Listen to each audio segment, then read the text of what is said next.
ቀይ ስር፣ እርጎ፣ አይብ።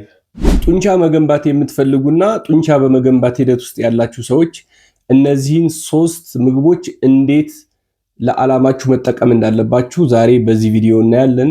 ቪዲዮውን ላይክ በማድረግ ጀምሩ። ፎሎ ያላደረጋችሁ ፎሎ አድርጋችሁ ጀምሩ። የመጀመሪያው ቀይ ስር ነው። ቀይ ስር በጣም ለሰውነታችን ጠቃሚ እንደሆነ ይታወቃል። በብዙ ነው የሚጠቅማችሁ።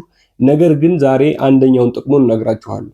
ወርካውት ከማረጋችሁ በፊት ወይም ወደ ጂም ቤት ከመሄዳችሁ በፊት ከ60 እስከ 90 ደቂቃ በፊት ወይም የቀይ ስር ጁስ ተጠቅማችሁ ብትሄዱ ኤክሰርሳይዝ በምታደርጉበት ሰዓት ያለውን ኢነርጂያችሁን ሌቭል አፕ ያደርጋል።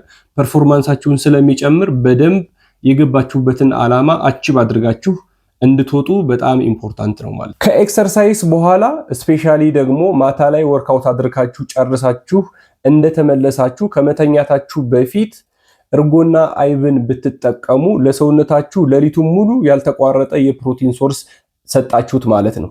ስለዚህ ሰውነታችሁ አትሬስት ላይ የጡንቻ ግንባታውን በሚያካሂድበት ሰዓት ኢነፍ የሆነ የፕሮቲን ሶርስ ስለሚያገኝ ሰውነታችሁን በደንብ ዴቨሎፕ ዳርጎ ያሳድግላችኋል ማለት ነው። ስለዚህ የጡንቻ ግንባታ የምትፈልጉ ሰዎች ከመተኛታችሁ በፊት እርጎና አይብን እንደ አማራጭ ብትጠቀሙ በጣም ኢምፖርታንት ነው ማለት ነው።